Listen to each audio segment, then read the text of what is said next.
Hello friends, कैसे हैं आप लोग। मेरे इस चैनल में आपका बहुत बहुत स्वागत है। और हम फिर से पढ़ेंगे नेट के जो इम्पोर्टेंट क्वेश्चन हैं वो। और देखिए, क्वेश्चन आपके लिए बहुत इम्पोर्टेंट है, मैं बार बार आपको बताती हूँ। और ये क्वेश्चन आपके हर एग्ज़ाम में रिपीट होते हैं। नेट के एग्ज़ाम में बहुत ज़्यादा क्वेश्चन रिपीट करके पूछे जाते हैं और आपके लिए बहुत बेनिफिट है इन क्वेश्चनों को अगर आप ध्यान से सुनते हैं, लर्न करते हैं। ठीक है, तो और देखिए, बाकी मैं 2 क्वेश्चन आपसे लास्ट में, वीडियो के लास्ट में आपसे पूछूंगी, उसका आप आंसर कमेंट बॉक्स में लिखिएगा। अगर उनके बारे में आप ज़्यादा डिटेलिंग में जानते हैं तो और भी बहुत अच्छी बात है, उसे लिखिएगा। ठीक है, तो चलिए स्टार्ट करते हैं। चित्र में पेंटिंग, जैसे पेंटिंग में वर्णमाला के अक्षरों का प्रयोग किसने किया है।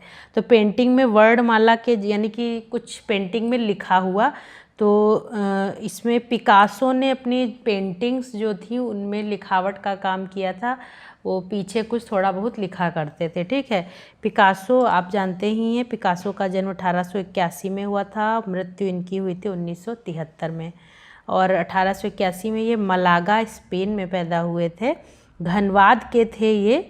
और ऐसे भी पूछा जाता है कि कौन सी शताब्दी के थे, तो ये 20वीं शताब्दी के थे। ठीक है, और 1937 में इन्होंने, इनका फेमस जो चित्र है वो गॉर्निका है, आप सभी जानते हैं।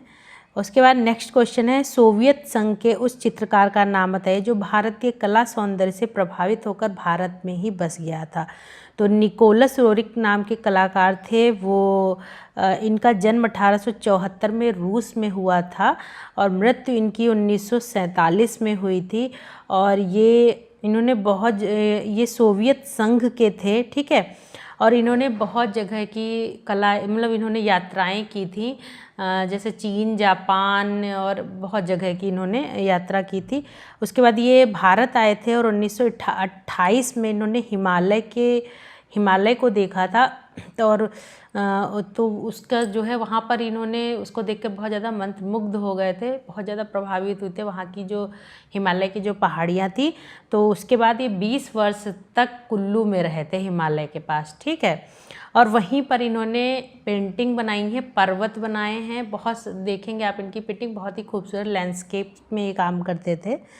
तो ये थे जो बाहर से आकर भारत में बस गए थे। ठीक है, उसके बाद नेक्स्ट है, मनुष्य अपने भाव को कला के द्वारा प्रकट करता है, या किसका कथन है। तो रस्किन जो सौंदर्य शास्त्री थे उनका कथन ये, रस्किन के अनुसार कला कार्य प्रतिकृति करना नहीं है, कला सृष्टि करती है। ठीक है, कला द्वारा विचारों तथा भावों की अभिव्यक्ति होती है, इसी कारण कला में व्यंजनात्मकता होती है। ठीक है, तो ये याद कर लीजिएगा। उसके बाद नेक्स्ट है, इटालियन फ्रेस्को पेंटिंग किस तकनीक की, इटालियन फ्रेस्को पेंटिंग की तकनीक किसके समान है। तो जयपुरी फ्रेस्को के समान है इटालियन फ्रेस्को पेंटिंग। देखिए, इटालियन चित्रों में जो है फ्रेस्को बीनो पद्धति का प्रयोग हुआ है। इसमें जो इटालियन जो पेंटिंग बनी थी उनमें फ्रेस्को बीनो, फ्रेस्को सेस्को होता है एक, और एक फ्रेस्को बीनो होता है। फ्रेस्को सेस्को अजंता में यूज हुआ है ये वाली विधि, और फ्रेस्को बीनो जो है वो जयपुरी फ्रेस्को से संबंधित है।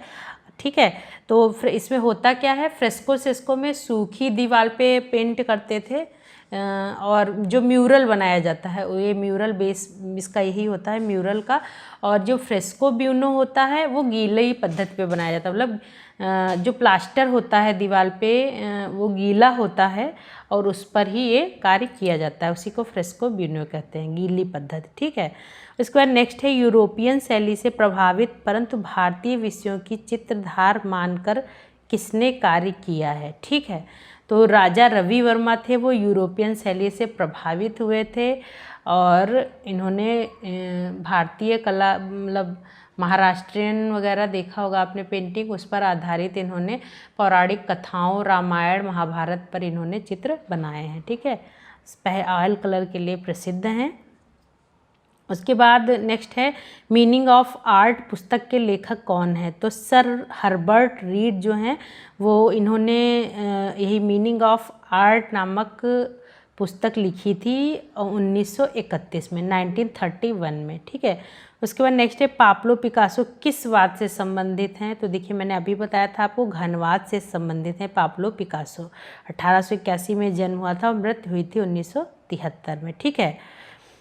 और इसके बाद नेक्स्ट है मोज़ाइक कला संबंधित है। तो मोज़ाइक कला वाइजेंटाइन कला से संबंधित है और वाइजेंटाइन कला में मणिकुट्टम पद्धति का प्रयोग हुआ है। इस पद्धति में रंगीन कांच व टाइल्स मोज़ेक के छोटे छोटे टुकड़ों को मतलब पृष्ठभूमि पर चिपकाया जाता है और वाइजेंटाइन कला को मसीही कला भी कहा जाता है, ठीक है।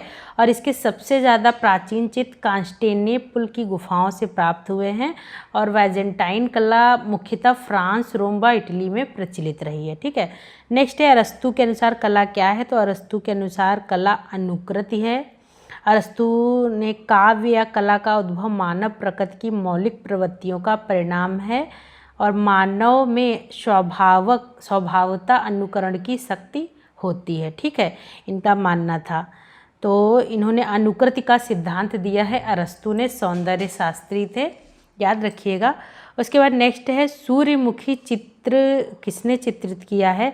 तो वान गॉग ने इसको चित्र को बनाया है सूर्यमुखी, और ये उत्तर प्रभाववाद के कलाकार थे, ठीक है। 20 साल की अवधि में वान गॉग ने 700 से अधिक रंगीन चित्र और 1000 से अधिक रेखा चित्र बनाए थे, ठीक है।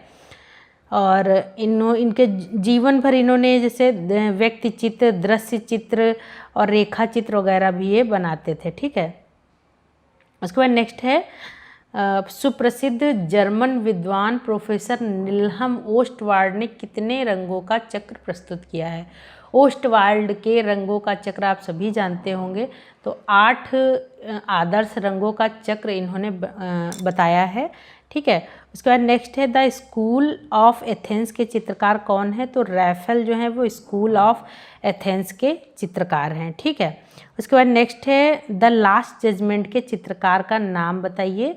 तो माइकल एंजेलो जो थे वो द लास्ट जजमेंट के कलाकार चित्रकार थे। पोप पॉल तृतीय ने माइकल एंजेलो को सिस्टीन चैपल की दीवार पर लास्ट जजमेंट का चित्र बनाने का आदेश दिया था, ठीक है। उसके बाद नेक्स्ट है द बर्निंग जिराफ चित्र के चित्रकार कौन है? तो बर्निंग जिराफ के चित्रकार सल्वाडोर डाली हैं और इनका जन्म 1904 में बार्सिलोना में हुआ था, ठीक है। और इन्होंने इस चित्र में यथार्थ के पीछे छिपी हुई घृणास्पद सत्य और सृष्टि का उन्होंने खून, हत्या, सड़न को चित्रित करके भयानक दर्शन कराया है। इस चित्र को देखकर जलता हुआ जिराफ, द बर्निंग जिराफ, ठीक है, 1935 में यह बनी थी। उसके बाद नेक्स्ट है जापानी कला इकेबाना क्या है? तो जापानी कला इकेबाना पुष्प संयोजन है, एक पुष्प संयोजन कला है और इसमें विभिन्न प्रकार व रंगों के पुष्पों के संयोजन की कला बनाई जाती है जो कि जापान में, और इसे इकेबाना कहा जाता है, ठीक है। उसके बाद तो ये तो हो गए आपके ये क्वेश्चन, और मैं आपसे 2 क्वेश्चन पूछ लेती हूँ, उसका आंसर आप कमेंट बॉक्स में लिखिएगा।